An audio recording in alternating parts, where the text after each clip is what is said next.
নমস্কার সবাইকে Indian monks পেজের পক্ষ থেকে। আজকের আলোচনা বেদান্ত সাধনা। ইন্ডিয়ান মংস পেজের এটি একটি নবতম সংযোজন, মে মাসের মাঝামাঝি সময় থেকে শুরু হয়েছে।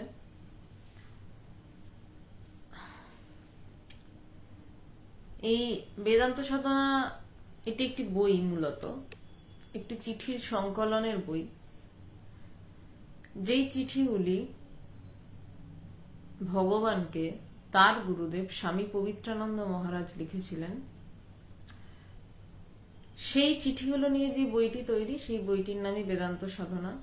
এবং এই বেদান্ত সাধনা বইটি থেকেই প্রত্যেকদিন চেষ্টা করছি আর কি একটা একটা করে চিঠি আলোচনা করা সবার সাথে।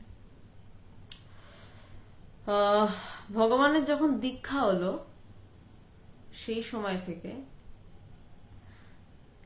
ঈশিতা শুভ সন্ধ্যা, মানুষজন ঢুকছেন ধীরে ধীরে। মানুষবালা প্রণাম, রণদীপ গাঙ্গুলি জয়গুরু। তো ভগবান যখন আধ্যাত্মিক জগতে প্রথম প্রবেশ করলেন, সেই প্রবেশ করার সময় যে দীক্ষা নিলেন গুরুর থেকে, সেই দীক্ষা লাভের পর শুরু হয়েছিল 1 নম্বর চিঠি। এবং ভগবানের যখন দীক্ষা নেওয়ার মূল কারণ তো জ্ঞান লাভ। দীক্ষা নেওয়ার মানে তো এই নয় যে আমি শুধু যে মন্ত্র জপ করতে দিয়েছেন গুরুদেব, অশোক বাবু থ্যাংক ইউ, যে গুরুদেব যে মন্ত্র জপ করতে দিয়েছেন শুধু এই মন্ত্র নিয়ে সারাটা জীবন পড়ে থাকবে, এর জন্য তো গুরু মন্ত্র দেন না। তাই জন্য তো তাকে বীজ মন্ত্র বলা হয়, যে তা একদিন মহিরুহে পরিণত হবে। মহিরুহে পরিণত হওয়া মানে সেই মন্ত্র আমার ভিতর থেকে, আমার ভিতরের যেই ব্রহ্মজ্ঞান, সেই জ্ঞানকে সেই মন্ত্র প্রকাশ করতে সাহায্য করবে, প্রকাশিত করে দেবে। সেই জন্যই জপের মন্ত্র দেওয়া। তো সেই নির্বিকল্প সমাধিতে যখন ভগবান ডুবে গেলেন, সেই চিঠি যখন গুরুদেবকে লিখলেন যে আমার এই অনুভব হচ্ছে, তখন গুরুদেব যে চিঠিটি লিখলেন সেটি ছিল পবিত্রানন্দজির ভগবানকে লেখা শেষ চিঠি, 53 নম্বর চিঠি। সব মিলিয়ে 53টি চিঠি রয়েছে এই বইটির মধ্যে। এবং তারপর পবিত্রানন্দজি দেহ রাখেন, দেহ ত্যাগ করেন 20 এপ্রিল 1985 সাল। আর ভগবানের নির্বিকল্প সমাধি হলো 1984 সালের 15ই ডিসেম্বর। তারপরের চিঠি, এবং ওটাই শেষ চিঠি। মানে দীক্ষার পরে প্রথম এবং জ্ঞান লাভের পর চিঠি শেষ। এই মাঝের যে সাধনা, কিভাবে একজন গৃহস্থ মানুষ তার সমস্ত কিছু সমস্যাকে নিয়েও জ্ঞান লাভ করতে পারে, সমস্ত কিছুকে নিয়েও সমস্ত কিছুকে ছাড়িয়ে, তার জলজান্ত দলিল বলা যায় এই বেদান্ত সাধনা বইয়ের চিঠির সংকলনগুলি। এবং প্রত্যেকটা চিঠিতে, যেহেতু আমি সিরিয়ালি এগোচ্ছি, আমি আজকে 1 নম্বর, কালকে 10 নম্বর এভাবে পড়ছি না, আমি 1, 2, 3, আজকে 3 নম্বর চিঠি নিয়ে আলোচনা হবে। যেহেতু এভাবে পরপর বিষয়টি যাচ্ছে, তো সেই জন্য আপনাদেরও বুঝতে সুবিধা হবে যে কিভাবে ধীরে ধীরে একজন গুরু তার শিষ্যকে আস্তে আস্তে সেই জায়গায় নিয়ে যাচ্ছেন, এবং শিষ্য কতটা নিষ্ঠাবান যে সে গুরুকে এছাড়া আর কোনো প্রশ্ন করছে না, জ্ঞান লাভ সংক্রান্ত ছাড়া আর কোন রকম কোনো প্রশ্ন করছে না। অনেকে লাইভে ঢুকে গেছেন। আমি এবারে বেদান্ত সাধনা বইতে যাচ্ছি, কারণ চিঠিটা আপনারা আগেও শুনেছেন। বেদান্ত সাধনা বইটা ভীষণই কঠিন বই একটা। তো আজকে চিঠিটা খুবই ছোট্ট, সব চিঠি প্রায় ছোটই, কিন্তু কঠিন আছে, ব্যাখ্যা করতে সময় লাগবে। আমি ঢুকছি চিঠি বইতে। সুপ্রিয় কুমার বসু নমস্কার, সবাইকে নমস্কার। জিৎ নমস্কার, সবাইকে নমস্কার, প্রণাম। আমি এবার আলোচনায় ঢুকছি। আর কোথাও অসুবিধা হলে তো অবশ্যই মাঝখানে বলবেন, মানে বিষয় বহির্ভূত কিছু যদি হয় তাহলে শেষে বলুন, অবশ্যই বলবেন, শেষে বলুন প্লিজ। আর যদি বিষয়ে চলতে চলতে, মানে আলোচনা করতে করতে কোথাও বুঝতে অসুবিধা হচ্ছে, সঙ্গে সঙ্গে বলুন, আমি সেই জায়গাটা চেষ্টা করব পরিষ্কার করার। আর যদি বুঝতে অসুবিধা না হয় তাও একটু কমেন্ট করে জানাবেন, আমি সবাইকে অনুরোধ করছি। কারণ নইলে এত সূক্ষ্ম, মানে এই বেদান্ত সাধনা বইটা আর প্রত্যেকটা চিঠি তো বলতে বলতে আমি ঠিক বুঝতে পারি না যে আমি কি বোঝাতে পারছি। তারপর তো আপনাদের নয় পরের বোঝানোর পালা। মিতালি দে, আমি ভালো আছি। আমার নাম তৃষিতা, তৃষ্তা নয়। আমি ভালো আছি, আশা করি আপনারা সবাই ভালো আছেন। আমি শুরু করছি বেদান্ত সাধনা। বেদান্ত সাধনা 3য় নম্বর চিঠি, আজকে 3 নম্বর দিন। শ্রী রামকৃষ্ণ শরণং, পুরুলিয়া 22/8/78 সালে লেখা হচ্ছে, এবং আগের চিঠি লেখা হয়েছিল 8/8/78, এবং বোঝা যাচ্ছে সেই চিঠির পরিপ্রেক্ষিতে ভগবানের কাছে কোনো একটি চিঠি গেছিল, ভগবান গুরুদেবের কাছে কোনো চিঠি পাঠিয়েছিলেন, তারই পরিপ্রেক্ষিতে এই 22/8/78 চিঠি, একই মাসে। শ্রী রামকৃষ্ণ শরণং, কল্যাণ ভাজনেশু প্রিয়, তোমার পত্রের সমাচার পেলাম। ভগবান কিছু চিঠি লিখেছিলেন আগের দিন যেটা বলেছিলাম, মানে যেই তত্ত্বটা নিয়ে আলোচনা হয়েছিল, আমি খুব শর্টে জাস্ট বলে দিচ্ছি। আগের দিন এটা নিয়েই পবিত্রানন্দজি ভগবানকে মূলত নির্দেশ করেছিলেন যে আমাদের নিজেরই চিন্তাধারার ক্রমবিকাশ হয়, ঈশ্বর বা ব্রহ্মের কোনো পরিবর্তন হয় না। আমাদের কাছে সে কখনো মাটির দেবতা থাকে, কখনো ব্রত করে তার থেকে কিছু সেই আমি চাই, আবার কখনো হয়তো বললাম দূর ভালো লাগে না, আবার কখনো চোখ বুজে তাকে খুঁজতে চাই, আবার কখনো একাকার হয়ে আর কিছু খোঁজার থাকে না। তো প্রত্যেকটা আমার পরিবর্তন হয়, কিন্তু সেই সত্য বস্তু বা ব্রহ্ম বস্তুর কোনো পরিবর্তন হয় না। এটাই আগের দিন পবিত্রানন্দজি বলেছিলেন। এবং সেই সঙ্গে মায়ার বিষয়ে ভগবানকে উপদেশ দিয়েছিলেন। যারা শোনেননি তারা একটু কাইন্ডলি শুনে নেবেন, কারণ লম্বা আলোচনা, আমি ওটাতে ঢুকছি না আর। তো সেই তার মানে এই আগের চিঠির বদলে ভগবান নিশ্চয়ই তার মনের অবস্থা উল্লেখ করে কিছু পত্র দিয়েছিলেন। তো তারপর লিখছেন পবিত্রানন্দজি যে তোমার পত্রের সমাচার পেলাম, ব্রহ্মবস্তু যদি আমা হইতে ভিন্ন হইত, তবে শাস্ত্রোক্ত ব্রহ্ম লাভটি একটি ঘট পট টাকা মান স্ত্রী পুত্র লাভ জাতীয় হইয়া পড়িত। বলছেন যে ব্রহ্মবস্তু যদি আমা হইতে ভিন্ন হইতো, যদি আমার থেকে আলাদা কিছু হতো, সেই বস্তুটা যে আমার থেকে আলাদা কিছু বস্তু, অন্য কিছু, বলছে তবে শাস্ত্রোক্ত ব্রহ্মলাভটি একটি ঘট পট টাকা মান স্ত্রী পুত্র লাভ জাতীয় হইয়া পড়তো। আমরা সবকিছু লাভ করি, আমরা ছোট থেকে কিছু লাভ করতে চাই।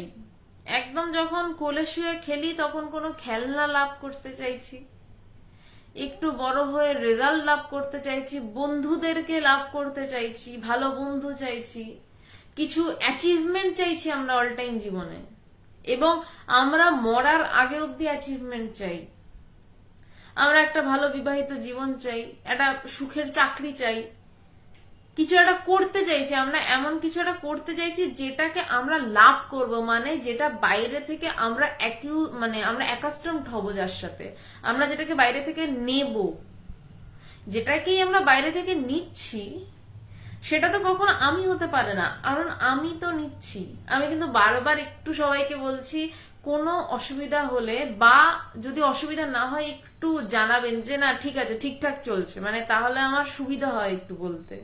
কারণ ভীষণ সূক্ষ্ম বেদান্ত সাধনার এই চিঠিগুলোর প্রতিটি লাইন একটু যদি কমেন্ট করে জানাতে থাকেন অসুবিধা হচ্ছে না, তাহলে খুব ভালো হয়। যদি অসুবিধা হয় সঙ্গে সঙ্গে বলবেন, আমি জায়গাটা আবার রিপিট করার চেষ্টা করব। তো বলছে যে সবসময় আমরা কিছু অ্যাচিভ করতে চাইছি। বলছে কেন অ্যাচিভ করতে চাইছি, তার কারণ সেই বস্তুটা আমার থেকে আলাদা, আমি তাই সেটাকে পেতে চাইছি। আমি নিজেকে কখনো পেতে চাই? আমি নিজেকে পেতে চাই না, তার কারণ এটা তো আমারই, টেকেন ফর গ্রান্টেড। কিন্তু যেটাকে পেতে চাই সেই বস্তুটা আমার থেকে আলাদা, আমা হইতে ভিন্ন। তো তাই বলছে যে ব্রহ্ম বস্তু যদি আমা হইতে ভিন্ন হইতে, এবার এখানে টুইস্টটা আসছে। টুইস্টটা কোথায় না, ব্রহ্ম বস্তুকে আমি লাভ করতে চাইছি। এবার মানে গুরু যখন মুখটা ঘুরিয়ে দিচ্ছেন, আমি কোনোদিনও নিজেকে লাভ করতে চাইনি। আমি সবসময় আমি যেহেতু মেয়ে, আমি তাই বলছি যে আমি হয়তো মেয়েরা কি চাইছে না, একটা ভালো স্বামী চাইছে, চরিত্রবান ভালো স্বামী, চাকরি চাইছে, ছেলেরা ভালো বউ চাইছে, সংসার চাইছে ভালো, বলছে সেটা চাইছে কেন না, সে জানে আমি সেটাকে ভোগ করব, আমি সেটাকে উপভোগ করব, আমি সেটার মজা নেব, আমি সেটার আনন্দ নেব, সেটা আমার থেকে আলাদা এবং আমি সেটাই নিতে চাই যেটা পেলে আমি সুখী হই। আমি এমন কিছু আমার জীবনে চাই না যেটা পেলে আমি সুখী হই না, সেই জিনিসটাকে আমি সরাতে চাই। বলছে আমি সেটাই পেতে চাই যা পেলে আমি সুখী, মানে আমাকে তৃপ্ত, আমি নিজেকে তৃপ্ত করাটাই আমার প্রধান কর্তব্য। তার জন্য আমি আমার সারাটা জীবন বিভিন্ন উপাদানে সাজাই। জন্মাবার পর আমার পছন্দের খাবার সেরিল্যাক দিয়ে সাজাই, সেরিল্যাক পছন্দ না হলে কান্না জুড়ে দিই। তারপর আসে খেলনা, খেলনা দিয়ে আমার জগৎ সাজানো হয়। তারপর ধাপে ধাপে আমি যেরকম ভাবে আমার চিন্তা ভাবনা চারপাশ আমাকে উপাদান যোগাচ্ছে, আমি সেই উপাদানগুলোকে যেমন ভাবে নিচ্ছি, ঠিক তেমন ভাবেই ধাপে ধাপে আমার সমস্ত কিছু চারপাশের জগতের লাভ করার বিষয়, মানে লাভ করছি মানে কি আমি আমার জগৎটা সাজাচ্ছি। মাঝে মধ্যে একটা গেম আসে ফেসবুক স্ক্রল করতে করতে, যে একটা রাজ্য বানাচ্ছে। আমি গেম একদম খেলি না, বোধহয় ক্ল্যাশ অফ ক্ল্যান্স এরকম কিছু একটা গেম ছিল কিনা আমি ঠিক জানি না, মানে কোন একটা গেম দেখতাম। আপনারা যারা গেম টেম খেলেন বা এই সম্বন্ধে ওয়াকিবহাল একটু বলতে পারবেন একটু। হ্যাঁ অভিজিৎ প্রণাম, অনেকদিন পর। একটু ওই গেমটার ব্যাপারে একটু বলতে পারবেন যে পয়সা দিয়ে বিভিন্ন জিনিস কিনতে হতো, রাজ্য সাজানো হতো, সৈন্য সামন্ত কিনতে হতো, ঠিক ওই রকম ভাবে আমরা আমাদের চারপাশের জিনিসটাকে সাজাই। ঠিক এবারে যখন আমাকে গুরু এসে বললেন যে তোমাকে ব্রহ্মজ্ঞান লাভ করতে হবে, কেন বলছেন গুরু এরকম ভয়ঙ্কর কথা, ব্রহ্মজ্ঞান লাভ করতে হবে? তার কারণ আমি তো ব্রহ্মকে আমার থেকে আলাদা বলেই কিছু জানি। এখন যদি এরকম ভাবে বলি, গুরু যদি আমাকে এটা একদম প্রথম দিনই বলেন ব্রহ্মকে লাভ করার কিছু নেই, তুমিই ব্রহ্ম, তাহলে আমি কি করবো? আমি একটু কলারটা তুলবো, তুলে বলবো আমিও ব্রহ্ম, গুরুদেব তুমিও ব্রহ্ম, সবাই ব্রহ্ম, তাহলে আমার আর অনুভব করার কি আছে? সব ব্রহ্ম। তো সেই জন্য মানে যে যে ভাষা বোঝে আর কি, আমরা যে ভাষা বুঝি, আমরা কিছু লাভ করা বুঝি, কিছু পাওয়া বুঝি, তাই আমাদেরকে সেই ভাষাতে বোঝায়। যেমন যদি বেদ পড়েন, একদম যে বেদ, চারটে যে বেদ, যদি উপনিষদ পড়তে যান, বৃহদারণ্যক উপনিষদে যদি ধরেন, দেখবেন সেখানে সৃষ্টি তত্ত্বের একদম বর্ণনা রয়েছে।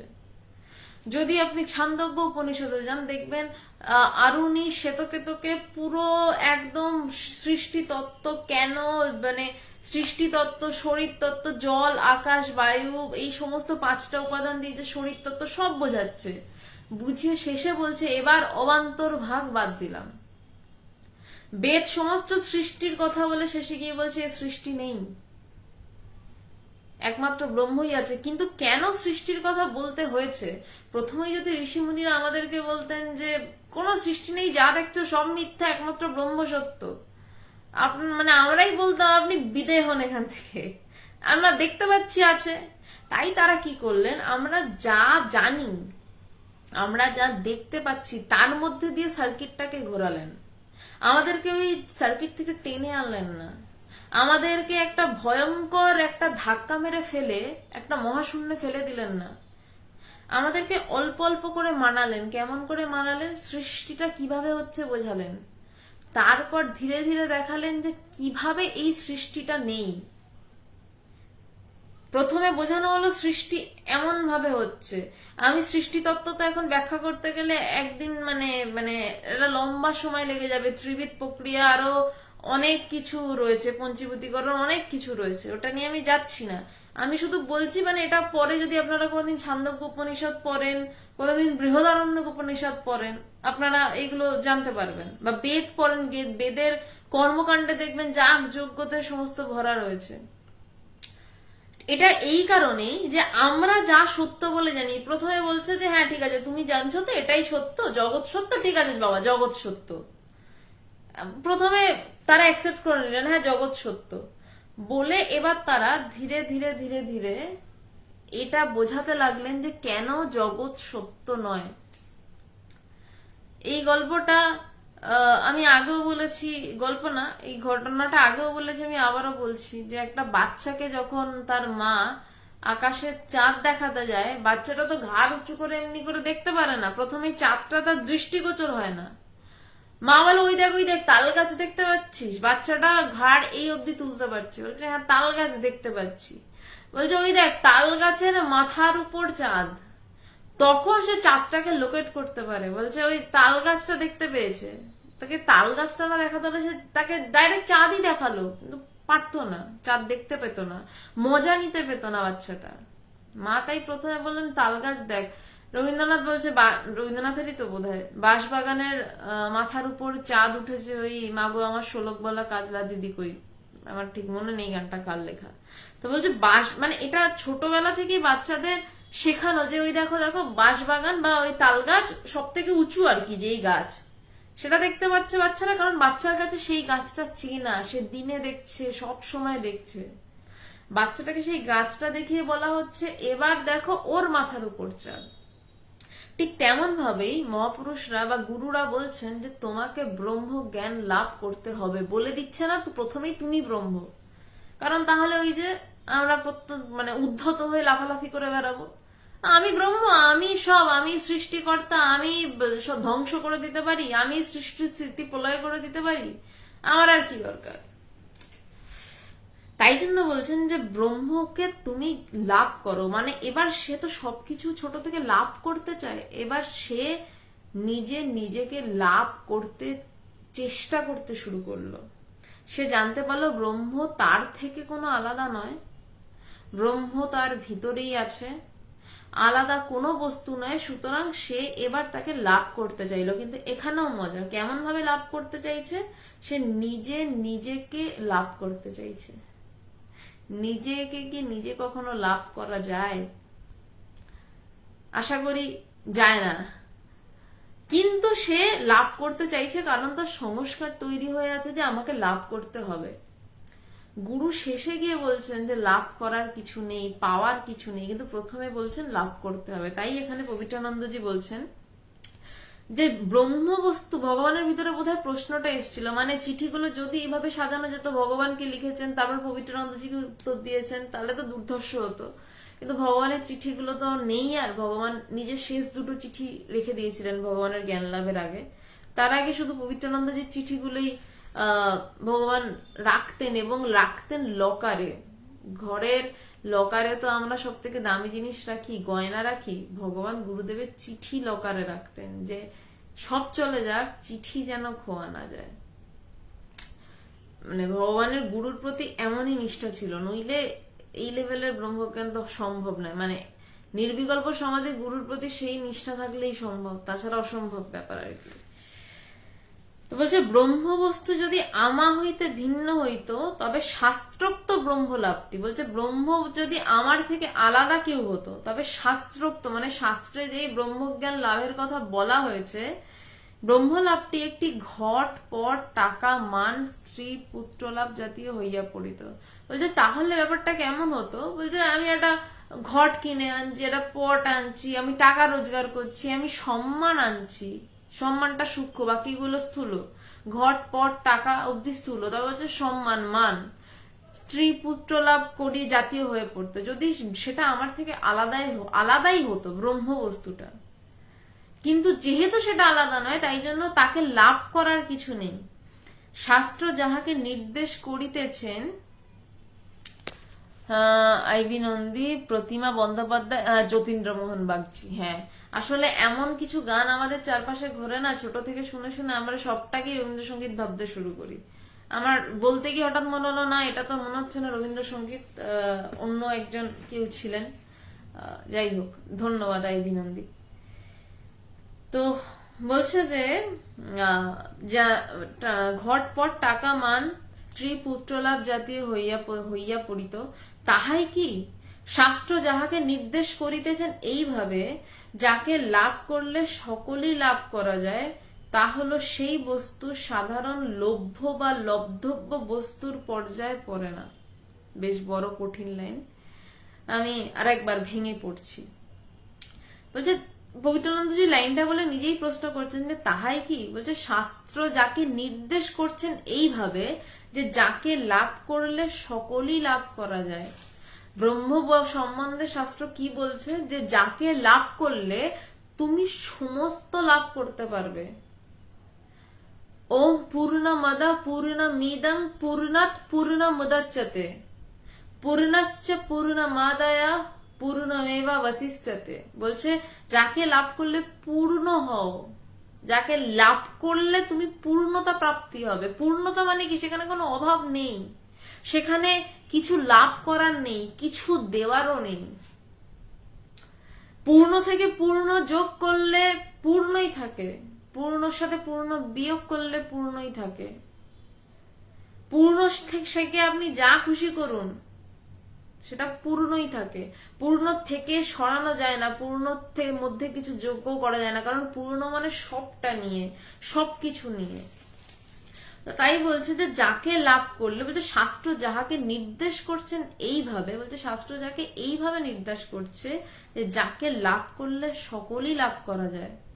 যেই বস্তু লাভ করলে, যেই বস্তুকে পেলে, মানে সেই ব্রহ্ম বস্তুর কথা বলছে, যে যাকে পেলে সমস্ত লাভ করা যায়, তা হলো সেই বস্তু সাধারণ লভ্য বা লব্ধব্য বস্তুর পর্যায়ে পড়ে না। বলছে তা সেই বস্তু যেটা সাধারণত লভ্য বা লব্ধব্য, আমি পাবো বা লাভ করব, এমন কোনো বস্তুর পর্যায়ে আসলে পড়ে না। কারণ ব্রহ্ম বস্তু আমার থেকে ভিন্ন নয়। সে যদি আমার থেকে আলাদা হতো তাহলে আমি তাকে লাভ করতাম, কিন্তু সে যেহেতু আমার মতনই, আমার মতনই মানে আমি একদম ভুল বলছি, মানে যেহেতু তাকে বলা যায় না, আমি ভুল বলছি, মানে তাকে কিছু দিয়েই বলা যায় না, তাকে কিছু দিয়েই ব্যাখ্যা করা যায় না, কারণ ব্যাখ্যা করতে গেলেও তো কিছুর সাপেক্ষে বলতে হয়। সেটা আমি স্বয়ং, এই অবধি বলা যেতে পারে, খুব যদি বলা যায়, মানে খুব দূর থেকে বললেও সেটা আমি। বলছে সেটাকে তো আর লাভ করার কিছু নেই, সেইটা যাকে লাভ করলে সকল লাভ হয়, সমস্ত কিছু লাভ এক লাভে শেষ। আমি ছোট ছোট করে জিনিস লাভ করতে চাই, আমরা কিন্তু সবাই জানতে বা অজান্তে নিজেকে খুশি করার জন্য যে বিভিন্ন ছোট ছোট লাভের কথা বললাম, লাভ করতে চাইছি, আমাদের কিন্তু প্রত্যেক মুহূর্তে সেই ব্রহ্মজ্ঞানের দিকেই আমরা ছুটছি, আমরা তাকেই পেতে চাইছি, কিন্তু আমরা শেষ অবধি গিয়ে হিমশিম খেয়ে যাই। কারণ আমরা যেটা দিয়ে পেতে চাইছি সেটাকে তো আমরা জানি না। আমরা পেতে চাইছি বাইরে থেকে কিছু, পেয়ে নিজে তৃপ্ত হতে চাইছি, কিন্তু কে তৃপ্ত হতে চাইছি এটা তো জানি না। তৃপ্তিটা আমরা কাকে করছি? আমি খুব খুশি হলাম, কোন আমি খুশি হলাম? যেই আমি বিয়ে করে আজকে ভীষণ খুশি, ফেসবুকে ফটো ছড়াছড়ি, সেই আমি 7 বছর পর ডিভোর্স করছি, সেই আমিটাকে খুশি করেছিলাম? তাহলে তো সেই আমি চেঞ্জেবল, সেই চেঞ্জেবল আমি নিয়ে কি করব? বলতে তারও পিছনে যেই সত্যটা রয়েছে, যে তোমার খুশির সময়ও ছিল, যে তোমার বিয়ের ডিভোর্সের সময়ও দাঁড়িয়েছিল, সেই যে সত্যটা, সেই সত্যটাকে তো আমি জানি না, যে সেই বস্তুটাই ব্রহ্ম বস্তু। এই তাকে পাওয়াই আধ্যাত্মিকতা, আর কিছু না। আধ্যাত্মিকতা, আধ্যাত্মিকতা মানে এটাই। সাধন ভজনের দ্বারা বুদ্ধি পরিশুদ্ধ হলে ঈশ্বর বা ইষ্ট ধারণার ক্রমবিকাশ হয়। আমি আমাকে বা আত্মাকে পাওয়াই শ্রেষ্ঠ ইষ্ট লাভ, অর্থাৎ জ্ঞান যোগে উপনীত হই।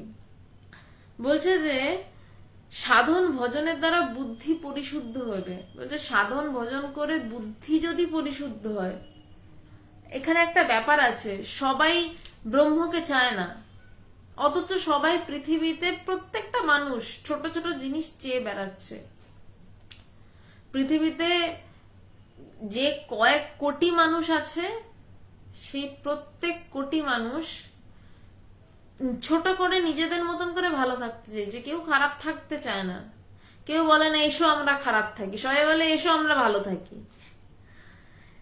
তো এই যে সবাই ছোট ছোট করে নিজেরা ভালো থাকতে চাইছে, তারা কিন্তু বাইরের বিষয় দিয়ে নিজে ভালো থাকতে চাইছে, কিন্তু এটা বুঝছে না যে ভালোটা কে থাকতে চাইছে, কাকে পরিতৃপ্ত করার জন্য সে বাইরের বস্তুটা খেটে খুঁটে চাকরি করে টাকা রোজগার করে আনছে। বউকে পরিতৃপ্ত করার জন্য, স্বামীকে পরিতৃপ্ত করার জন্য, নাকি স্বামীর বা বউয়ের পরিতৃপ্তি দেখে নিজে পরিতৃপ্ত হওয়ার জন্য? যদি এখানে স্যাক্রিফাইস বলে শব্দটা ব্যবহার করেন, তাহলে বলবো স্যাক্রিফাইস করে আপনি আনন্দ পাচ্ছেন, বা যেখানে স্যাক্রিফাইস করে আনন্দও পাচ্ছেন না সেখানে আপনাকে কর্তব্য পালন করে আপনি নিজের দায়বদ্ধতা থেকে মুক্ত হচ্ছেন বলেই কর্তব্য পালনটা করছেন। নয়তো বলতেন দূর কর্তব্য আমি করব না, আমার কোনো কর্তব্য নেই, কিন্তু কোথাও গিয়ে আপনি নিজের শান্তি পাচ্ছেন যে না আমাকে এটা করতে হবে, সেটাকে আমরা বলছি স্যাক্রিফাইস। কিন্তু সেখানেও কিন্তু আমাদের আত্মতৃপ্তি থাকছে। সেই আত্মতৃপ্তটা কে হচ্ছে, আসল কথায় বারবার গিয়ে ফেরা, সেইটা আমরা জানতে চাই না, কিন্তু সবাই তৃপ্ত হতে চায়।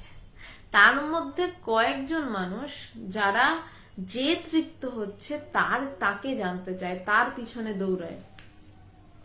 এবার বলছে এইভাবে বুদ্ধিটা পরিশুদ্ধ হবে কি করে?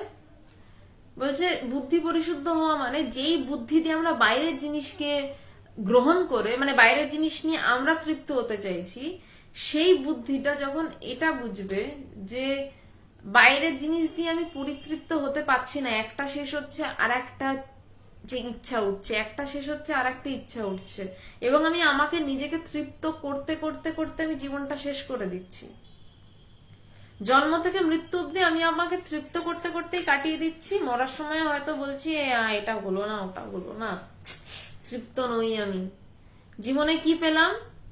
মরার সময় ভগবান জিজ্ঞাসা করেছিলেন তার মাকে, ভগবানের মা প্রচন্ড স্ট্রাগল করেছিলেন, জমিদার বাড়ির বড় বউ ছিলেন, আবার বাংলাদেশ থেকে ফিরে, মানে ভগবানের বাংলাদেশের যে জমিদার বাড়ি রহমতপুর, ওটা বাংলাদেশের কৃষি গবেষণা কেন্দ্র, বিশাল এরিয়া জুড়ে ওটা বাংলাদেশের সরকার টেক আপ করেছে।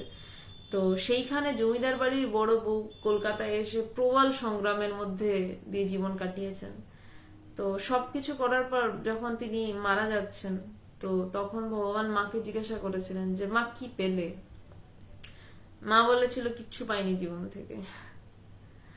তো প্রত্যেকে জীবন থেকে যখন চলে যায় তখন হয়তো বোঝে যে না কিছু হলো না, কিছু পাওয়া হলো না, কিন্তু সে সারাটা জীবন ওই কিছু পাবো পাবো পাবো এই করতে করতে কাটিয়ে দেয়, এবং সে সাময়িক তৃপ্ত থাকে, তো পর মুহূর্তে আর একটা অতৃপ্তি এসে জুড়ে বসে, আবার সে দৌড়ায়। তো সেটাই বলছে যে সাধন ভজনের দ্বারা বুদ্ধি যদি পরিশুদ্ধ হয়, এবার বুদ্ধি কখন চাইবে অত সহজ নয়। পৃথিবীর এত কোটি মানুষ চাইছে বাইরে থেকে কিছু পেয়ে তৃপ্ত হব, এবার হঠাৎ করে আমার বুদ্ধি বলবে যে না বাইরে থেকে কিছু পাওয়ার নেই, তুমি যেটা দিয়ে যে পরিতৃপ্ত হতে চাইছে তাকে ধরো। চট করে আমার বুদ্ধি তো বলবে না। বলছে সেই বুদ্ধি কিভাবে বলবে না, আমার বুদ্ধি যদি সাধন ভজনের দ্বারা শুদ্ধ হয়। বুদ্ধি তো বুদ্ধি, বুদ্ধিকে দুই প্রকার ভাগ করা হচ্ছে, শুদ্ধ বুদ্ধি আর অশুদ্ধ বুদ্ধি। অশুদ্ধ বুদ্ধি মানে বলা হচ্ছে যেই বুদ্ধি বিষয় চিন্তা করছে, আর শুদ্ধ বুদ্ধি হচ্ছে যে আত্মচিন্তা করছে, মানে যে বিষয়কে ভোগ করবে তার চিন্তা করছে। শুদ্ধ বুদ্ধি অশুদ্ধ বুদ্ধির 10 কাঠি উপরে, বেশি চালাক। সে একদম রাজাকে ধরছে, রাজার কটা জমি আছে, সেই জমিতে কতগুলো আম গাছ আছে, কটা আম ফলে, সেই আম বাজারে বেচে কোন বাবু কত টাকা দেবে ও তো যাচ্ছে না। তাকে রাজার জমি হিসাব করতে হবে, সেই জমি থেকে সেই জমির মধ্যে রাজাকে বলতে হবে আমাকে এই দিকের জমিটা দাও। জমিটা পেয়ে শান্তি হলো না, ওখানে আম চাষ করলো, আম বাগান বানালো, খাটলো, এবার আম গাছে আম হলো, সেই আম নিয়ে বিক্রি করতে গেলে এবার পাশের কাউকে দেখলো তার বেশি আম, বিক্রি করে বেশি টাকা পাচ্ছে, তখন সে আরো খাটতে লাগলো। এইভাবে সে ছোট ছোট তৃপ্ত না হয় সে রাজাকে গিয়ে বললো আমায় রাজা করে দিন। এবং আধ্যাত্মিকতায় রাজা এমনই রাজা, সে তাকে হাত ধরে নিজের সিংহাসনে বসিয়েই নেয়। কখনো সে চায় না, গুরু চান না যে শিষ্য তার সারা জীবন পায়ের কাছে বসে থাকুক। গুরু শিষ্যকে পায়ের কাছে এই জন্যই বসান, এটা বোঝাতে যে তুইও রাজা, আমিও রাজা, তুইও রাজা, পুরো সাম্রাজ্যই তোর, ছোট ছোট করে ভাগ করার দরকার নেই, পুরোটা আমার। এর থেকে বড় মজা কোথায় আছে? তো সেই বুদ্ধিটা হতে গেলে কি হবে বলছে, সাধন ভজনের দ্বারা বুদ্ধি পরিশুদ্ধ হতে হবে। বলছে তার জন্য একটু সাধনা দরকার, একটু আহ আধ্যাত্মিক কথা শোনা, বেদান্তের কথা শোনা, একটু গুরুদের কাছে যাওয়া। গুরুদের মানে সৎগুরু যারা, যারা এটা বলছেন না, আমি একদম স্ট্রেটলি বলছি যে যারা এটা বলছে না যে এই করলে শরীর ভালো হবে, তারাও গুরু, আমি অস্বীকার করছি না। কিন্তু যদি আধ্যাত্মিকতা বিষয় হয়ে থাকে তবে তার কাছেই যেতে হবে, যে যে বলছে যে হ্যাঁ এভাবে চলো জ্ঞান লাভ হবে। জ্ঞান লাভ হতে পারে, আমার শরীর কিভাবে ঠিক থাকবে, আমার মন কিভাবে ঠিক থাকবে বিষয় নয়। বিষয় হচ্ছে আমার মন কবে উড়বে, আমি কবে বুঝবো আমার এই শরীর মিথ্যা, আমার এই শরীরটা মিথ্যা, আমার মন বলে কিছু আদৌ নেই, আমার মন কোনোদিনই ছিল না। এইটা যে আমাকে ক্রমাগত কানে এই কথা বলবে, সেটাকেই বলা হচ্ছে সাধন। এবং সেটা নিয়ে আমি যখন চিন্তা করব তাই সাধন। ভজন মানে সেটাতে একটা গানের ব্যাপার থাকে। যদি কারোর ধ্যানে না মন বসে, কেউ গুরুর কথা শুনতে ইচ্ছা করছে না, তখন কি করবে না, তখন উপায় হচ্ছে তুমি কৃষ্ণ নাম করো। অ্যাটলিস্ট সেটা তো পারবে। যে কৃষ্ণ নাম করতে করতে কি হবে, একটা সময় তোমার মন ধ্যানে বসে যাবে এবং তারপর তুমি বেদান্তের কথাগুলো বুঝতে পারবে। কারণ বেদান্তের কথাগুলো একটু ভিতরের কথা, তো কঠিন কথা আমি বলবো না, কথাগুলো ভিতরের কথা, মানে যেই কথাগুলোতে আমরা ছোটবেলা থেকে আজন্ম লালিত, সেই কথাগুলো বেদান্তের কথা কিন্তু নয়। বেদান্ত আমরা আজন্ম লালিত কিসে না, আমাদের পড়াশোনা করতে হবে, বড় হতে হবে, বিশাল টাকা অঙ্কের চাকরি জোগাড় করতে হবে। আর বেদান্ত রিভার্স করে কি বলছে, যেই কথা আমরা শুনিনি, সেটা বলছে যে তুই তো চাকরি করবি, তুই তো বড় হবি, টাকা রোজগার করবি, তো তুইটা কে? এই মানে কোন তুইটা? তুই 15 বছর আগের তুইটা, না 15 বছর পরের যে আরেকটু বয়স বেড়ে গেছে পরিণত তুই, কোনটা তুই? তখন আমরা চিন্তায় পড়ি, আমরা ধাঁধায় পড়ি, কোনটা আমি, যে সেইটাকে ধরা। তাই জন্য এইটাকে ভালো লাগতে গেলে, এই তত্ত্বটাকে একটু ধারণা করতে গেলে বা এই তত্ত্বটা নিয়ে ধ্যান করতে গেলে, তার আগে একটু সাধন ভজন দরকার, কয়েকদিন শোনা দরকার। আগে আগে যখন গুরুকুলে বৈদিক যুগের কথা বলছি, ছাত্রেরা যেতেন, প্রথম 7-8 বছর গুরু তাকে কোনো বেদান্ত বলতেন না, তাকে দিয়ে খালি ঘরের কাজ করাতেন। ঘরের কাজ সে নীরবে 7-8 বছরেরও বেশি প্রয়োজন পড়লে করে যেত, নীরবে, যদি পারত করতে। তবে চিত্ত শুদ্ধ হয়েছে, তবে সে বেদান্ত শোনার অধিকারী হয়েছে, মানে সে তখন বেদান্ত ধরতে পারবে। মানে গুরুর বাড়িতে গোয়াল পরিষ্কার করছে, ঝাড় দিচ্ছে, ঘর মুছছে, মানেটা কি? তার অহংকার কাটছে, আমি এই, আমি সেই, আমি এর ছেলে, আমি এই সে, এইগুলো কাটছে তার ভিতর থেকে। এই কাটতে কাটতে যখন প্রায় অহংকার প্রায় শূন্য, তখন গুরু তাকে বেদান্ত বলছে এবং চট করে সে বেদান্তটা নিজের ভিতরে প্রতিভাত করতে পারছে। দেখুন, 1000 বেদান্তের বই পড়ে লাভ নেই, 1000 বই পড়ে বুদ্ধির গোড়ায় ধোয়া দিয়ে কোনো লাভ নেই, যদি অনুভব না হয় কোনো লাভ নেই। বই পড়ে শেষ করে দিতে পারেন, কিন্তু যদি মনে করেন জ্ঞান লাভ করব, শুধু যদি বিবেক চূড়ামণি নিয়ে পড়ে থাকেন তাই যথেষ্ট। বিবেক চূড়ামণি গোটা বইটাও দরকার নেই, আদি শঙ্করাচার্যের একটা লাইন ওখান থেকে পিক আপ করে নিন, সেইটা নিয়ে পড়ে থাকুন, তাতেই জ্ঞান লাভ হয়ে যাবে। এই বেদান্ত সাধনা যে বইটা পড়ছি, এর থেকে যদি একটা লাইন তুলে নেন, আমি এত কথা বলছি, সেই কথা থেকে যদি একটা কথা আপনাদের, আমার কথা না অবভিয়াসলি, পবিত্রানন্দ মহারাজের যেই লাইনগুলো বলছি, একটা লাইন যদি তুলে নেন, সেটা নিয়ে যদি নিরন্তর ভাবতে থাকেন, দেখবেন একটা সময় কথাটা ভিতরে প্রতিবাদ হচ্ছে। অভিষেক দাস বেদান্ত চর্চা করে কেউ আত্মজ্ঞানী হয়েছিল কি? বেদান্ত চর্চা করে কেউ আত্মজ্ঞানী হয়নি। বেদান্ত চর্চাটা পথের একটা সহায় বলতে পারেন। আত্মজ্ঞানী তো একমাত্র হতে পারে গুরু কৃপায়, তাছাড়া আত্মজ্ঞানী হওয়ার দ্বিতীয় কোনো রাস্তা নেই। বেদান্ত চর্চাটা আমার একটা সহায়। পাহাড়ে যখন আমি ট্রেকিং করি, তখন আমার পা দুটোই আমাকে সামনের দিকে এগিয়ে দেয়, কিন্তু হাতে একটা লাঠি থাকে, লাঠি জাতীয় জিনিস থাকে, যেটাতে ভর দিই। বেদান্ত চর্চাটা এই লাঠিটা ধরে নিন, আপনি ট্রেকিং করছেন, আপনার পা দুটো চলছে, মানে ওটাই গুরু কৃপা, তবেই আপনি ডেস্টিনেশনে পৌঁছাতে পারবেন, পয়েন্টে পৌঁছাতে পারবেন। আর হাতের লাঠিটা বেদান্ত চর্চা, ওইটাকে ভর দিয়ে এগোতে হয়। যাই হোক, তো বলছেন যে সাধন ভজনের দ্বারা যদি বুদ্ধি পরিশুদ্ধ হয়, যদি বুদ্ধি ইচ্ছা করে যে না এবার আমি জানবো, এবার আমি তাকে জানবো যাকে দিয়ে সব জানছি, আমি যাকে পরিতৃপ্ত করতে আমি আমার সারাটা জীবন কাটিয়ে দিচ্ছি, যাকে তৃপ্ত করতে আমি ছোটবেলা থেকে সব করছি, খাটছি, কষ্ট পাচ্ছি, দুঃখ পাচ্ছি, আবার উঠে দাঁড়াচ্ছি, তাকে যখন আমি জানতে চাইবো, সেইটা শুদ্ধ বুদ্ধি। অশুদ্ধ বুদ্ধির থেকে কত গুণে বুদ্ধিমান দেখেছেন শুদ্ধ বুদ্ধিটা। অশুদ্ধ বুদ্ধি ছোট ছোট ভাবে খুশি হতে চাইছে, শুদ্ধ বুদ্ধি বলছে এক চান্সে খুশি হয়ে যাবে, এক চান্সে সব ধরে নেব। সাধনা দাস বইটা দেখান, এইটা সেই বই, বেদান্ত সাধনা, পাবলিকেশন ইন্টারন্যাশনাল বেদান্ত সোসাইটি। তো বলছেন আমি আমাকে বা আত্মাকে পাওয়াই শ্রেষ্ঠ ইষ্টলাভ। তার আগে লাইনটা শেষ হয়নি এখনো, বলছে বুদ্ধি পরিশুদ্ধ হলে ঈশ্বর বা ইষ্ট ধারণার ক্রমবিকাশ হয়। বলছে বুদ্ধি পরিশুদ্ধ হলে কি হয়? বুদ্ধি পরিশুদ্ধ হলে ব্রহ্মজ্ঞান লাভ হয়ে যায়? না, হয় না। বুদ্ধি পরিশুদ্ধ হলে তা ইষ্ট ধারণার ক্রমবিকাশের পথে সহায়ক হয়।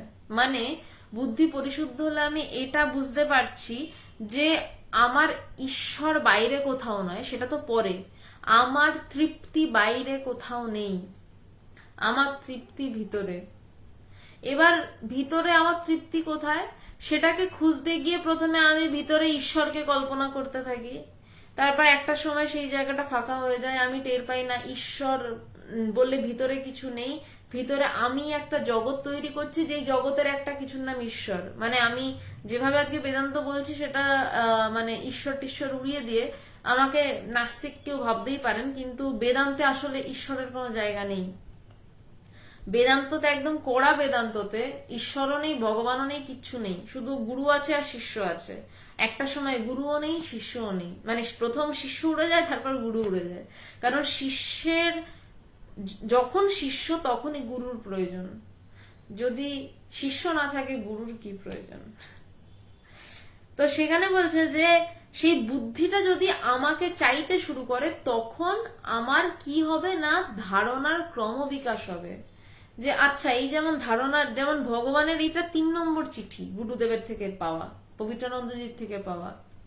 ভগবানের কাছে যখনই ভগবানের বুদ্ধি পরিশুদ্ধ হয়ে নিজেকে খুঁজছে, নিজেকে চাইছে, সে তার আগে ভগবান 1942-তে জন্ম, 78-এর এই চিঠি লেখা, তার মধ্যে ভগবান অনেক কিছু করেছেন, নাটক করেছেন, থিয়েটার করেছেন, এবং এই চিঠি যখন লিখছেন তখনও ভগবান পুরোদস্তুর থিয়েটারের কর্মী পরিচালক, মানে দুর্ধর্ষ অভিনয় করতেন, খুব নামী অভিনেতা ছিলেন আসামের মালিগাঁওতে।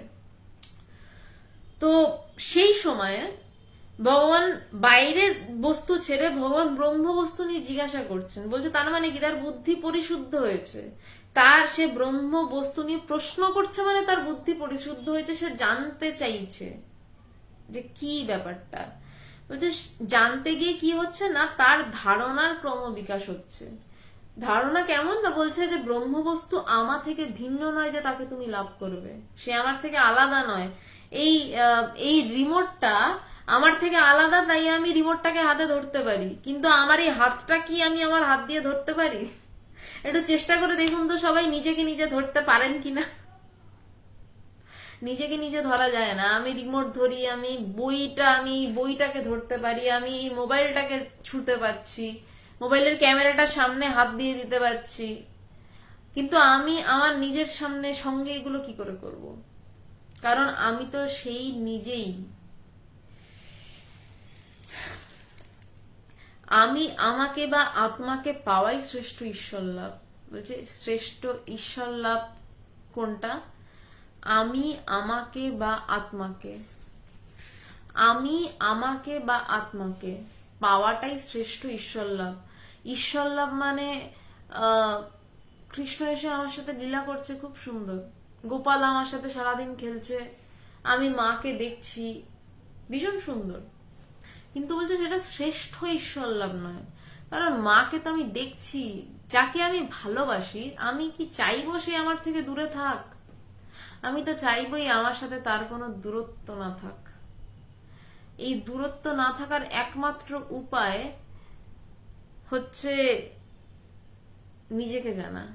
যখনই আমি নিজেকে জানবো, আমি আমাকে বা আত্মাকে পাওয়া, যখন আমি আমাকে পাবো, যে মাকে দেখে তৃপ্ত হচ্ছে এবং যে তারপরেও তৃপ্তিতে ছটফট করছে যে আমি তৃপ্ত হতে পারছি না, আমি তো একাকার হয়ে যেতে চাই।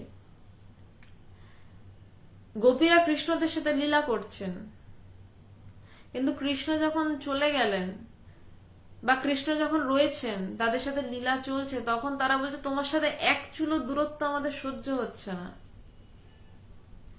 এইভাবে এইভাবে যদি ভালোবাসা হয়, সেটা এমনই ভালোবাসা। তো আমি যদি সামনে কৃষ্ণকে দেখি, আমি কি চাইবো সারাদিন কৃষ্ণ ঘুরে বেড়াক, বাঁশি টাশি বাজিয়ে এদিক ওদিক দৌড়ে যাক? বলবো আমরা একাকার হয়ে যেতে চাই। তো সেটাই যখন চাওয়া, সেটাই হচ্ছে আসল ঈশ্বর লাভ, সেটাই শ্রেষ্ঠ ইষ্ট লাভ, আমি আমাকে বা আত্মাকে পাওয়া। তখন আর কৃষ্ণও থাকে না, কালীও থাকে না, গোপালও থাকে না, কারণ তখন আমিও থাকি না। যখন আমির আবির্ভাব, তখন আবার সংস্কার অনুসারে কালী, কৃষ্ণ, গোপাল, শিব অনেক কিছু জোগাড় যন্ত্র হয়ে যায়। আমি আমাকে বা আত্মাকে পাওয়াই শ্রেষ্ঠ ঈশ্বর লাভ, অর্থাৎ জ্ঞান যোগে উপনীত হয়। বলছে এইভাবে আমরা ধীরে ধীরে জ্ঞান যোগে উপনীত হই। আমরা প্রথমে বাইরে কাউকে পেতে চাইছি, তা ভক্তি। তারপর আমরা একটু ভালোবাসা গাঢ় হচ্ছে, বলছি যে আমি তোমার অংশ, তোমার থেকে আমি আলাদা হই কি করে? ভালোবাসা বাড়লে এসব হয়।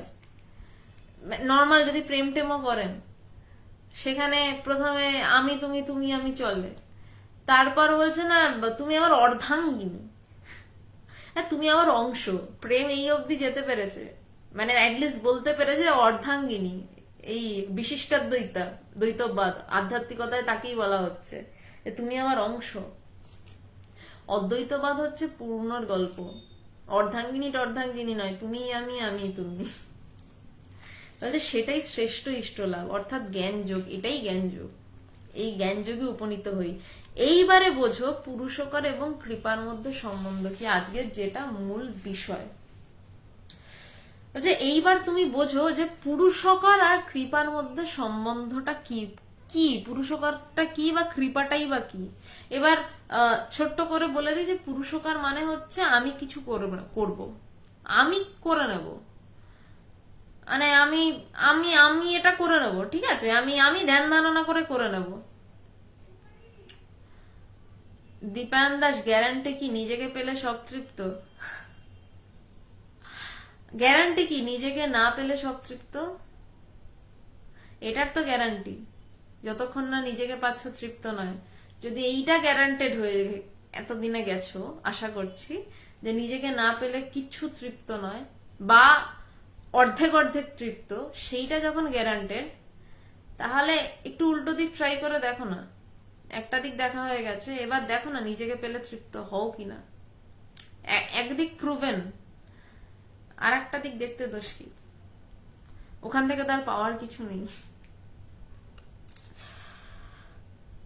তো বলছে পুরুষকার এবং কৃপার মধ্যে সম্বন্ধ কি। এবার পুরুষকার আর কৃপাটা না একটা খুব অদ্ভুত ধরনের, মানে একই কয়েনের এপিট ওপিট গল্প। মানে পুরুষকারটা কেমন, আমি খুব গোদা বাজে ভাষায় বলছি। পুরুষকার হচ্ছে আমার চরিত্রের সেল দেয়া হয়েছে, বা মাঝে মধ্যেই অ্যামাজনের গল্প দিচ্ছি না, কারণ ওখানে দৌড়াদৌড়ির ব্যাপার থাকে না, বাড়িতে বসে মোবাইল খুলতে হয়। আমি চরিত্র সেলের গল্প বলছি, বাঙালির চরিত্র সেল। চৈত্র সেলে 40% ছাড় দেওয়া হচ্ছে শুনে আমি একদম, মানে করোনা থাক পৃথিবীতে, যে রোগ টোক থাক, আমার শরীর টরীর সব ঠিক হয়ে যায়, আমার উঠে একদম নাচতে নাচতে বেরিয়ে চলে গেলাম। 40% সেটাকে আরো দোকানদারের সাথে ঝগড়াঝাটি করে 60%টা নামিয়ে বিজয় গর্বে ব্যাগ নিয়ে বাড়ি ফিরছি।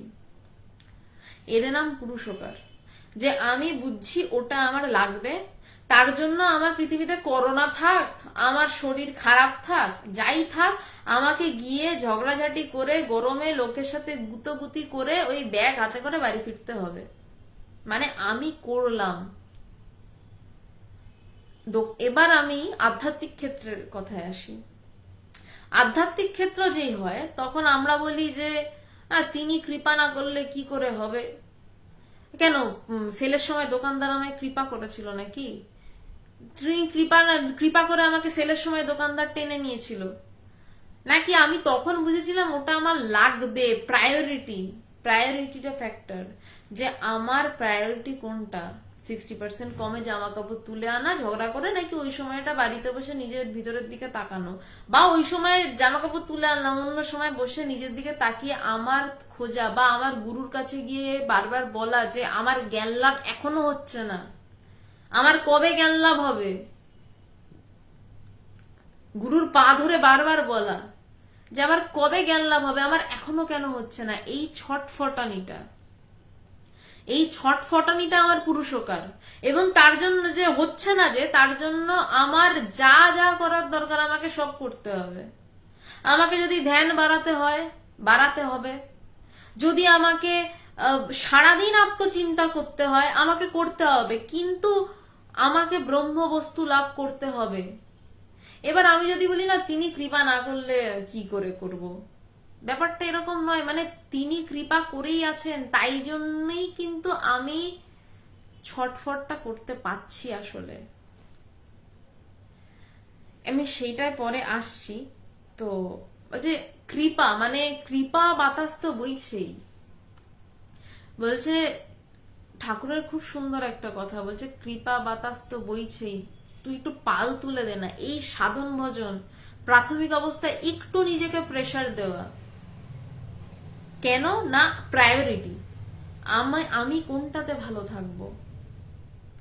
আমি চৈত্র সেলের বাজার করতে গিয়ে ভালো থাকবো, ওটা আমি বুঝছি, কিন্তু যে চৈত্র সেলের বাজার করে তৃপ্ত হয়ে ফিরছে, সে যদি নিজেকে ধরতে পারে, তাহলে সেটার কতটা মানে ফুর্তি বা কতটা পাওয়া, সেটা যেদিন আমরা বুঝতে পারবো, সেদিনকে আমরা নিজেরাই নিজেদেরকে কৃপা করব। প্রথমে আসে আত্মকৃপা, তারপরে 4 রকম কৃপা হয়, আত্মকৃপা, স্বাস্থ্যকৃপা, বোধহয় তারপর গুরু কৃপা, আরো একটা কি কৃপা হয়। দৈপান তুমি একটু বলতে পারবে ওই 4 প্রকার কৃপা কি কি? প্রথমে আত্মকৃপা, তারপর শাস্ত্র কৃপা, তারপর তো আর একটা কি আছে, তারপর বোধহয় মহাপুরুষ কৃপা বা গুরু কৃপা কিছু একটা হবে। নিজেকে পাওয়াটা একটা ভাষার ব্যাপার, নিজেকে পেতে গেলে পাওনা আর নিজে দুটোই ভ্যানিশ। যাই হোক, হ্যাঁ আমি আসছি দৈপান, ওই জায়গাটায় আসছি। তবে পবিত্রানন্দজি উত্তরটা দিচ্ছেন যে ভগবানকে বললেন বোঝো পুরুষকার এবং কৃপার মধ্যে সম্বন্ধ কি। পুরুষকার কৃপারই একটা দিক, বলছে পুরুষকারটা কৃপারই একটা দিক, কারণ শাস্ত্রে বলছে নায়ামাত্মা বলহীনা লভ্যা, মানে বলহীনের দ্বারা আত্মা লব্ধ হন না, মুন্ডক উপনিষদের কথা বলছে। যে বলহীন মানে যার চেষ্টা নেই, তার দ্বারা আত্মা লব্ধ হয় না। আবার আমি এই বাজে উদাহরণটাতে ফিরি, আমি ঘরে বসে বসে শুনলাম চৈত্র সেলে 40% কমে জামা কাপড় দিচ্ছে, কিন্তু আমি গেলাম না, দিচ্ছে থাক যাব না, আমার জামা কাপড়টা পাওয়া হলো না। আমার শরীর উঠিয়ে নিজেকে সাজিয়ে জামা কাপড় পরে আমাকে যেতে হবে, হেঁটে অটোতে বা বাসে যেভাবে যেতে হবে, সেখানে গিয়ে দোকানে দাঁড়িয়ে দরদাম করতে হবে গরমে, তারপর ওইগুলোকে বয়ে বাড়ি ফিরতে হবে। আমরা জাগতিক ক্ষেত্রে এই পরিশ্রমটা বুঝি, কিন্তু আধ্যাত্মিক ক্ষেত্রে হয় সূক্ষ্ম পরিশ্রম। আমাকে ধ্যান ধারণা করতে হবে, আমাকে পাওয়ার জন্য ভিতরে ছটফটানি বাড়াতে হবে। দৌড়টা উঠে বাইরে দৌড়াচ্ছি দেখা যায়, এই দৌড়টা ভিতরের দৌড়, ভিতরে স্পিডে একটা দৌড় হয়, যে আমাকে পেতে হবে। আজকের দিনটাও কেটে গেল, আমার আজও ঈশ্বর লাভ হলো না। এই ছটফটানি মানে কিরকম ছটফটানি জানেন? জলের মধ্যে মুখ চুবিয়ে দিলে সে যখন জলে ডোবার সময় সে যেভাবে ছটফট করে উঠে দাঁড়াতে চায়, জলের উপরে উঠতে চায়, সেই ছটফটানি নিজের ভিতরে টের পাওয়াতে হবে, সেদিনকে বুঝবেন দিন এসে গেছে। পুরুষকার কৃপারই একটা দিক। নায়ামাত্মা বলহীনা লভ্য, বলছে বলহীনের দ্বারা আত্মা লব্ধ হন না। আমি জানলাম ব্রহ্ম রয়েছে, আমার মধ্যেই রয়েছে, এবার আমার ধ্যান ধারণা করতে পারি না, কিছুই পারি না, কিছু ইচ্ছা করে না, বলছে তাহলে তিনি লভ্য হবেন না, তাহলে তাকে পাওয়া যাবে না। ঈশ্বর অনুগ্রহদের পুংসাম অদ্বৈত বাসনা, ঈশ্বর অনুকম্পাতে পুরুষের অদ্বৈত ব্রহ্মকে জানার ইচ্ছা হয়। বলছে তার কৃপাতেই ঈশ্বরের অদ্বৈত ব্রহ্মকে জানার ইচ্ছা হয়, ঈশ্বরের বলছি পুরুষের, মানে এখানে নারী পুরুষ নির্বিশেষে সবার কথা বলা হচ্ছে, বলছে তিনি কৃপা করেই রেখেছেন, কিন্তু তার কৃপাতেই তাকে জানার ইচ্ছা হয়। আবার আমি কতটা এফর্ট দিচ্ছি তাকে যাওয়ার জন্য, তাকে জানার জন্য, তার উপরেও ঈশ্বরের কৃপা নির্ভর করে। আমি যতটা পাগলের মতন তাকে জানতে চাইবো, আমি দেখবো আমি কৃপা তার তত টের পাচ্ছি। আর আমি বাড়ি বসে বসে বলবো যে দূর বাবা, হচ্ছে না, কিছুই হচ্ছে না, আমি তার কৃপা পাচ্ছি না। যেই মুহূর্তে আমি নিজে পাগল হয়ে যাব, আমাকে জানতে হবে, যেন তেন প্রকারে জানতে হবে, ঠিক তখনই আমি টের পাবো যে কৃপা আসছে, কারণ কৃপা বাতাসটা বইছিলই। হ্যাঁ হ্যাঁ, থ্যাংক ইউ দীপান। আত্মকৃপা, শাস্ত্র কৃপা, ঈশ্বর কৃপা, গুরু কৃপা, ঠিক, ধন্যবাদ, অনেক ধন্যবাদ। বলছে আত্মকৃপা, বলছে প্রথমে আগে আত্মকৃপা, তিনটে কৃপা ব্যর্থ হয়ে যায়, যে শাস্ত্র কৃপা, ঈশ্বর কৃপা, গুরু কৃপা, সব ব্যর্থ হয়ে যায়, গুরু কৃপাও ব্যর্থ হয়ে যায় যদি আত্মকৃপা না থাকে, যদি নিজের চাড় না থাকে, যদি নিজের ইচ্ছা না থাকে। কিন্তু বলছে এই কৃপার, এই আত্মকৃপাটাও, মানে এই আত্মকৃপা মানে পুরুষকার, বলছে সেটাও হয় যদি তার কৃপা থাকে। কিন্তু সেটা ভেবে বসে থাকলে তো হবে না, আমাকে তো দৌড়াতে হবে আগে, তারপর আমি বুঝে নেবো যে হ্যাঁ আত্মকৃপা মানে কৃপা পুরুষকারেরই আর একটা দিক। যাহাই হোক, তুমি সাধন করিয়া যাও, সিদ্ধি অবশ্যম্ভাবী। এই 22/8/78 3 নম্বর চিঠি থেকে যে কতবার পবিত্রানন্দ চিঠি শেষে এই কথাটা লিখেছেন যে সাধন করিয়া যাও, সিদ্ধি অবশ্যম্ভাবী। মানে কি, হাল তিনি শিষ্যকে ছাড়তে দিচ্ছেন না কোনো অবস্থাতেই। বলছে না সাধন করে যাও, বলছে সাধন করে যাও, বলছেন না চুপচাপ বসে কৃপার জন্য অপেক্ষা করো, তবে তিনি কৃপা করে তোমার ভিতরে সমস্ত ময়লা কাটিয়ে তোমায় ব্রহ্মজ্ঞানী করে দেবেন, বলছেন না। বলছে যে সাধন করে যাও। সমস্ত উপদেশের শেষে বললেন পুরুষকার এবং কৃপার মধ্যে সম্বন্ধ কি না, পুরুষকার না হলে কৃপা হয় না, আবার কৃপা না হলে পুরুষকার হয় না, পুরুষকার কৃপারই একটা দিক, সব বললেন। বললেন সাধন করিয়া যাও, সিদ্ধি অবশ্যম্ভাবী, এবং ফলটাও বলে দিলেন। বলছি সাধন করে যেতে পারো, যদি সাধনা করে যেতে পারো, যদি হাল না ছাড়ো, তাহলে সিদ্ধি অবশ্যম্ভাবী, মানে ব্রহ্মজ্ঞান অবশ্যম্ভাবী হবেই হবে। যারা ব্রহ্মজ্ঞানী তারা এভাবেই বলেন। তার মানে ঠাকুর ওই উত্তম বৈদ্যের কথা বলেন না, যারা গলা টিপে ওষুধ খাওয়ায়, খাবি না মানে বেটা, তোর গলাতেই ওষুধ ফেলবো। তো বলছে যারা ব্রহ্মজ্ঞানী হয় তারা এরকম ভাবেই ওষুধ গেলায়। বলছে যে সাধন করিয়ে যাও, সিদ্ধি অবশ্যম্ভাবী হবেই হবে, কোনো না কিন্তু নেই। তোমার ট্যুর প্রোগ্রাম কমপ্লিট করিয়া যে পত্র দিবে তাহার আশায় রহিলাম। ভগবান বোধহয় তখন কোনো ট্যুরের প্রোগ্রামে ছিলেন। বলছে গুরু এত প্রেমিক, বলছে যে তোমার পরিভ্রমণ শেষ, ট্যুর প্রোগ্রাম শেষ করে তুমি কি পত্র দেবে তার আশায় রইলাম। গুরু ঠেকা পড়েছে, পবিত্রানন্দজি 10,000 শিষ্য, তার মধ্যে ভগবান একজন, সে থাকে আসামে, তাও নতুন শিষ্য, তাকে তিনি কৃপা করে এত কিছু বলছেন। এইখানেই গুরুর প্রেম। বলছে তুমি তোমার ট্যুর প্রোগ্রাম শেষ করে কবে চিঠি দেবে তার আশাতে রইলাম, আমি কিন্তু আশা করব যে তুমি চিঠি দেবে। এইটাই গুরুর অদ্ভুত প্রেম, কোনো কিছু পাওয়ার নেই গুরুর, তার থেকে কোনো লেনা দেনা নেই, কোনো কিছু গল্প নেই। কি হলো না, ভগবান জ্ঞান লাভ করলেন পবিত্রানন্দজি, তারপর ক্যান্সারে মারা গেলেন। মানে পবিত্রানন্দজি, মানে ভগবান পবিত্রানন্দজিকে ঢেলে দিয়েছেন এবং এখনো দিচ্ছেন তার সবকিছু গুরুর জন্য। কিন্তু গুরু তার পার্থিব যে আমরা স্থূল ব্যবহার্য ব্যাপার বুঝি, তার জন্য কি তিনি কোনো ব্যবহার করলেন ভগবানকে? কিচ্ছু করলেন না। কিন্তু গুরুর প্রেম এমনই, শুধু শুধু বলতে তোমার জন্য আমি আশা করে থাকবো। শ্রীমার আশীর্বাদে ভালো আছি, শুভেচ্ছা জানিবে ইতি মহারাজ। বলছে শ্রীমা মানে মায়ের আশীর্বাদে ভালো আছি, শুভেচ্ছা জানবে তুমি ইতি মহারাজ। আজকের 3 নম্বর চিঠি এখানেই শেষ। কারণ কোনো প্রশ্ন থাকলে করতে পারেন। আচ্ছা দইপান কিছু একটা বলছিলে তুমি। নিজেকে পাওয়াটা একটা ভাষার ব্যাপার, নিজেকে পেতে গেলে পাও না আর নিজে দুটোই ভ্যানিশ, নেইটাও নেই, তবে নিজেকে পাবো বলে একটা লেভেলে তো যাওয়া যায়। এই দুটোর উপর যদি দৃষ্টিপাত করেন একটু। আচ্ছা, মানে আপনি কি বলতে চাইছেন, মানে মানে কোন দুটো? আমি ঠিক প্রশ্নটা বুঝলাম না। মানে নিজেকে পাওয়া এটা বলতে হয় বলে বলা আর কি, মানে না বলে উপায় নেই। বোধহয় আপনি প্রথমটাই ছিলেন না, আমি ওই জায়গাটাতে এই ব্যাপারটা নিয়ে আমি আমি বলছি যেটা, সেটাই যদি আপনার প্রশ্ন হয়ে থাকে, মানে যেটার উপর বলতে বলছেন।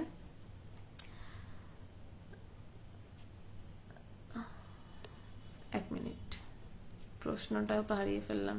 দৈপান, তুমি একটু যদি প্রশ্নটাকে একটু শর্ট করো, মানে আমি তোমার প্রশ্নটা থেকে যেটা বুঝতে পেরেছি, যেটার বিষয়ে তুমি বলতে চাইছো, সেটা হচ্ছে যে আমি আমাকে পাচ্ছি, এটা ভাষার জন্য ব্যবহার করতে হয়, কিন্তু যখন পেয়ে যাচ্ছি তখন তো যে পাচ্ছে সেও নেই, যাকে পাচ্ছে সেও নেই, তারপরেও যা আছে তা আছে। তো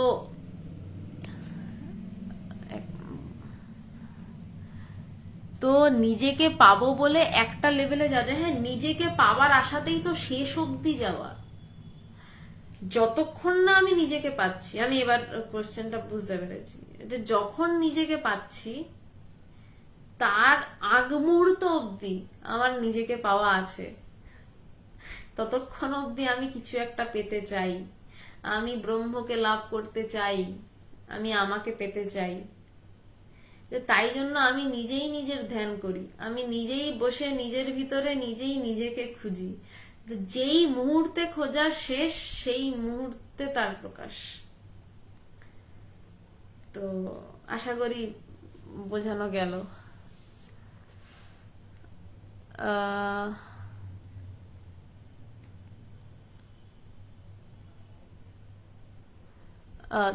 দৈপায়ন, আমি জানি না তুমি যেটা বলেছো আমি সেটাই বলেছি কিনা।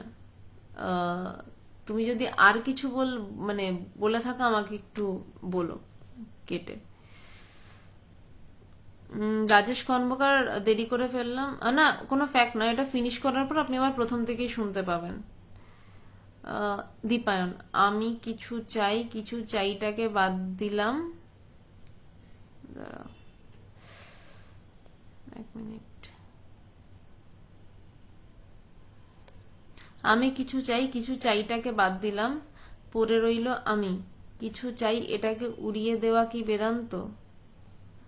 Well, very nice today session, thank you. কিছু চাই উড়িয়ে দেওয়াটাও বেদান্ত, আমিটা শেষ, ওই আমিটা উড়ে যাওয়াও বেদান্ত, ওটা উড়িয়ে দেওয়া যায় না। কিছু চাইটা অব্দি উড়িয়ে দেওয়া যায়, ওটা নিজের হাতের গল্প, ওটা পুরুষকার। আর আমিটা উড়িয়ে দেন বা উড়ে যায়, এটা কৃপা। ভালো, খুব সুন্দর প্রশ্ন করেছো। আজকের পুরো টপিকটা এক কথায় বলে দেওয়া গেল। কিছু চাই উড়িয়ে দেওয়াটা পুরুষকার, আমি উড়ে যাওয়াটা কৃপা। কিছু চাই এই পুরুষকারে যদি উড়িয়ে দেওয়া যায়, তবে আমিটার উপরে বসে আমিটার দিকে তাক করে থাকতে হবে। উড়িয়ে দিয়ে আমি অহংকার হয়ে নেচে বেড়াচ্ছি তা নয়, আমিটার দিকেও তখন তাকিয়ে থাকা, তখন আমিটা সরে যায়, এটা কৃপা। মিতালিদি, আজকের ব্যাখ্যা খুব ভালো লাগলো, ধন্যবাদ।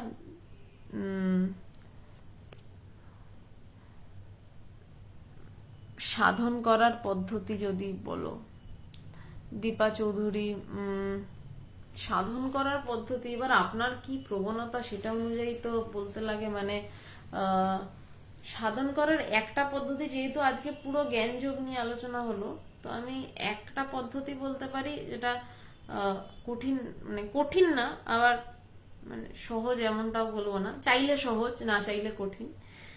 ভগবানের একটা খুব সুন্দর কথা আছে, মানে আমার গুরুদেব ভগবানের, তিনি যেভাবে সাধনা করেছিলেন, যে ভাবনাকে ভাবো, মানে মনটাকেই দু ভাগ করে মনের চিন্তাগুলোকে জাস্ট দেখা, মানে দ্রষ্টা হয়ে চুপচাপ দেখা। বাইরে আমরা টিভি দেখি না, টিভিতে মারামারি হচ্ছে, কাটাকাটি হচ্ছে, কখন আমরা এই মারামারি কাটাকাটির সাথে মিলে গিয়ে নিজেরাও হয়তো দেখলাম চোখ থেকে জল বেরোচ্ছে, আমাকে কি মারছে, দুঃখটা কি আমার সাথে ঘটছে, না হচ্ছে না তো, টিভি স্ক্রিনেই চলছে ওটা, কিন্তু আমি কখন কাঁদতে থাকি, আবার হঠাৎ মনে পড়ে আরে সিনেমা শেষ হয়ে গেলে আরে সিনেমা চলছিল। ঠিক অহরাত্র দিন আমাদের ভিতরে এরকম একটা সিনেমা চলে, এবার আমরা অল টাইম ওই সিনেমাটার সাথে একাকার হয়ে গিয়ে আমরা ওই সিনেমার সাথে হাসতে থাকি বা কাঁদতে থাকি। এবার এই সিনেমাটা প্রথমে দেখার চেষ্টা করতে হবে, প্রথম চেষ্টা হচ্ছে সিনেমাটা দেখার, কেমন করে না মনটাকে দুই ভাগ করে, জাস্ট চুপ করে মনটাকে ভিতরে বসে মনটাকে দুই ভাগ করে ভিতর মনের দিকে তাকিয়ে যে মনে কি চিন্তা উঠছে, কি জগৎ সৃষ্টি করছে মন, সেটা দেখা। ঠিক দেখবেন প্রথম একটু অসুবিধা হবে, তারপর দেখবেন যে মনের ভিতরে ঠিক বাইরে টিভির মতন একটা টিভি চলছে, সারাক্ষণ এই ওই সেই এই বিভিন্ন ছবি উঠছে, ওইটাকে ওই টিভির সাথে মিশে গিয়ে কান্নাকাটি না করে বা তার সাথে মিশে হেসে না গড়িয়ে গিয়ে চুপচাপ সিনেমা দেখছি বলে সিনেমাটা দেখতে হবে। এই দেখতে দেখতে একটা সময় ক্লান্ত হয়ে সিনেমাগুলো উড়ে যায়, সিনেমাগুলো আর থাকে না, তারপরেও ক্রমাগত দেখে যেতে হয়, দেখে যাচ্ছেন যে কেউ একজন দেখছে, এই বোধটা থাকে, এই অহংকার, আমি আমি এই বোধ ভিতর থেকে আসে, আমি আমি দেখছি, আমি দেখছি, সব সরে গেছে, টিভি স্ক্রিন সরে গেছে, টিভি সরে গেছে, মানে ছায়া সরে গেছে, ছবি সরে গেছে, কিন্তু যে দেখছে সে সরেনি। তারপর কোনো এক মুহূর্তে গুরু কৃপায় সেইটাও সরে যায়, সেইটাও সরিয়ে নেন তিনি। তো সেটাই, এটা এক প্রকার সাধন। আর একটা সাধনা বলে রাখছি, সেটা হচ্ছে আপনার যাকে ভালো লাগে, যে ঈশ্বরকে ভালো লাগে বা যে মানুষকে ভালো লাগে, শুধু তার মুখটা ভাবুন, মাথায় অবশ্যই নয়, এখানে অবশ্যই নয়, নয় না, এখানে করতে গেলে মানুষের মন বেশিরভাগই মানে লাস্ট প্রায় 10-12 জনের সাথে আমি এরকম কথা বলেছি যারা এখানে ধ্যান করছেন, এখানে নয়। ধ্যান সবসময় চেষ্টা করবেন হৃদয়ে করার, ওটা কিভাবে আমি বলে বোঝাতে পারবো না, মানে চেষ্টা করবেন এইখানে তাকে কল্পনা করছেন আপনি, সে আপনার যে খুশি হতে পারে, আপনার স্বামী, ছেলে, মেয়ে, কোনো ইষ্ট, যে খুশি হোক, শুধু তার মুখ আপনি সে কেমন, শিবের কথা ভাবলেন, শিব থেকে ভাবলেন শ্মশান, শ্মশান থেকে ভাবলেন ছাই, ছাই থেকে আপনার উনুনের ইয়ের কথা মনে পড়ে গেল, গ্যাসের কথা মনে পড়ে গেল, তারপর কবে রান্না করেছিলেন মনে পড়ে গেল। এমন পরিভ্রমণ করতে বলছি না, কোনো মানুষ ভ্রমণের কথা আমি বলছি না, আমি বলছি শুধু তাকে ভাবা। যদি ঠাকুরকে ভাবতে হয় শুধু ঠাকুরকেই ভাবুন, কোনো গল্প ঠাকুরকে নিয়ে ভাবতে হবে না, শুধু ঠাকুরকে ভাবুন। কিন্তু মন সবসময় এই জায়গাটা ভাবতে চেষ্টা করে, করবেন না, করলে খুব ভালো মানে হয়ও, মানে তাড়াতাড়ি মন বসে, কিন্তু এই জায়গাটা করতে মা বারণ করছেন, সারদা মা, যে না এই জায়গায় ধ্যান করতে নেই, যে মনে ধ্যান করতে, হৃদয়ে ধ্যান করতে। তো এই দুটো সাধনার পথ বললাম, তাছাড়া আরো অনেক রকম রয়েছে, মানে সেটা বলতে গেলে তো শেষ হয়ে যাবে। এবার আপনি দেখুন আপনার কোনটা আপাতত পছন্দ হয়। একটা জ্ঞানযোগ, এই দ্বিতীয় যেটা বললাম কাউকে ভাবা, এটাও জ্ঞানযোগ, কিন্তু ওটা মানে নিজের ভিতরে চিন্তা দেখা একটু কড়া জ্ঞানযোগ, আর ওইটাও জ্ঞানযোগ একটু মানে একটু কড়া পাকের সন্দেশের থেকে একটু কম আর কি, কিন্তু দুটোতেই একই জায়গায় যাওয়া।